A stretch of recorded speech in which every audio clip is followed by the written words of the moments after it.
If someone can trigger you, they own you. If a comment ruins your mood, if a delay in response makes you anxious, if disrespect makes you lose composure, you're not in control. You're being controlled. Most men think control looks like dominance, raising their voice, asserting force, demanding respect. That's not control. That's insecurity reacting under pressure. The psychology of a man nobody controls is different. He doesn't need to dominate the room. He dominates himself. And that's what makes him untouchable. Let's expose the weakness first. Most men are externally governed. Their mood depends on praise. Their confidence depends on attention. Their discipline depends on motivation. Their peace depends on other people behaving correctly. That's not strength. That's emotional outsourcing. At work, one critical email shifts your entire day. In relationships, one cold reply changes your energy. In social circles, one joke at your expense makes you defensive. You think you're reacting normally, but what's really happening? You're surrendering control of your internal state. Epictetus said, if someone succeeds in provoking you, realize that your mind is complicit. Complicit, that means you're participating in your own manipulation. If your emotions are easy to access, your behavior is easy to direct, and directed men are never respected. A man nobody controls understands one brutal truth. The world will test you constantly, not always aggressively, sometimes subtly. A coworker interrupts you repeatedly. A woman tests your boundaries with mixed signals. A friend pushes jokes a little too far. A stranger challenges your authority in a meeting. Every situation asks the same question: can you be moved? Weak men move instantly. Their posture shifts, their tone changes, their speech accelerates, their emotions leak.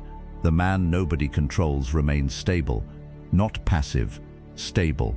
Marcus Aurelius ruled during chaos, war, betrayal. Yet in his private writings he focused on mastering his reactions, not controlling others, because he understood something most men never learn: external chaos is constant. Internal chaos is optional. If your state changes with every external shift, you don't have strength, you have sensitivity, and sensitivity without discipline becomes liability. In corporate environments, control is subtle. It's not about shouting, it's about pressure. Deadlines, criticism, office politics, competition. Most men get pulled into emotional currents. They over-defend, over-explain, over-commit. Why? Because they fear losing position. The man nobody controls doesn't rush. He listens to criticism without flinching. He speaks without over-justifying. He doesn't get dragged into gossip. He doesn't react to provocation. That calm presence makes people uncomfortable, because calm cannot be manipulated easily. Seneca wrote about the importance of remaining steady in unstable environments. Not cold, steady. When you don't react, you force others to recalibrate. That's power. Silence under pressure is more intimidating than aggression. Anyone can shout, few can stay composed. Control often hides inside validation. If you need approval to feel secure, whoever gives approval controls you. If you need praise from your boss to feel competent, he controls you. If you need constant affection to feel valued, she controls you. If you need social media attention to feel relevant, strangers control you. Weak men chase validation without realizing they're surrendering leverage. The man nobody controls builds internal validation. He measures himself by standards, not applause. Epictetus taught that freedom comes from wanting less from others. Less praise, less agreement, less reassurance. When you want less, you become harder to manipulate. The more you need from people, the more they can withhold to control you. Dependency creates vulnerability, and vulnerability without awareness becomes weakness. This is where most men lose control completely. One emotional shift from a woman changes their entire rhythm. They text differently, they act differently, they compromise standards because they fear losing connection. The man nobody controls doesn't cling. He doesn't chase energy that withdraws. He doesn't negotiate his standards to keep attention. He doesn't panic when distance appears. Why? Because his identity is not attached to one person's approval. That doesn't make him cold. It makes him grounded. Marcus Aurelius reminded himself daily that attachment to outcomes creates suffering. If your peace depends on someone behaving exactly how you want, you're fragile. The man nobody controls is emotionally self-sufficient, and that self-sufficiency is magnetic. If someone can threaten to leave and instantly change your behavior, you're not leading, you're reacting. Reaction is submission in disguise. Now understand this clearly. A man nobody controls is not emotionless. He feels anger, he feels disappointment, he feels attraction, he feels frustration, but he does not broadcast it impulsively. He processes before responding. That gap between stimulus and response is where power lives. Most men collapse that gap. They speak while emotional, they decide while angry, they text while anxious, they argue while triggered, then they regret it. Self-control is not suppression, it's strategic delay. Seneca warned against being a slave to impulse, because impulse makes you predictable, and predictability makes you controllable. If people can predict exactly how you'll react, they can design strategies around you. That's not power, that's programming. Social status works the same way. In groups, control is about influence. The loudest man often thinks he leads. He doesn't. He reacts fastest. He seeks attention. He overcompensates.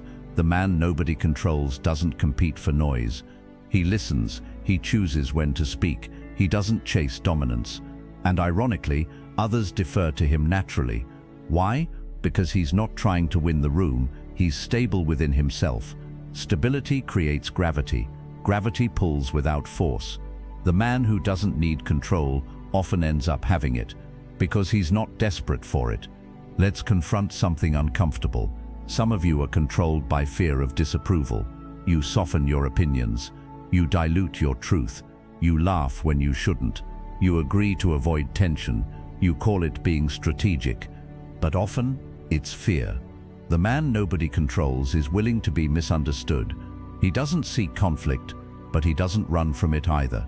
Epictetus said, if you want to improve, be prepared to be seen as foolish, because growth separates you from consensus. If you fear disapproval, you will always adjust yourself to fit. And a man who constantly adjusts cannot lead. If you abandon your standards to stay accepted, you've already lost control. Approval gained through compromise is fragile. Here's what real internal control looks like. You don't respond instantly to disrespect. You assess whether it deserves energy. You don't argue every point. You decide which battles matter. You don't panic under pressure. You prioritize clarity over emotion. You don't chase validation. You build competence. You don't threaten to leave. You're willing to. That willingness changes everything. Because the man who can walk away cannot be cornered. And the man who cannot be cornered cannot be controlled. Marcus Aurelius understood that power begins with mastery of the self, not others. When you master your impulses, your fears, your need for approval, your reactions, you become psychologically free, and freedom is intimidating. Most men want influence. Very few want discipline. Discipline is the price of psychological freedom. The psychology of a man nobody controls is simple, but not easy. He governs his emotions. He regulates his reactions. He detaches from validation. He maintains standards under pressure. He accepts solitude when necessary. He walks away when required. No drama, no performance, no desperation, just internal authority. And when you develop that authority, something shifts. People stop testing you as often. They measure their words more carefully. They sense that manipulation won't work, not because you're aggressive, because you're immovable. So ask yourself honestly, who controls your state right now? Your boss? Your partner? Your friends? Strangers online? Or you? Because until you control yourself, someone else will. And once you do, you won't need to prove power. People will feel it.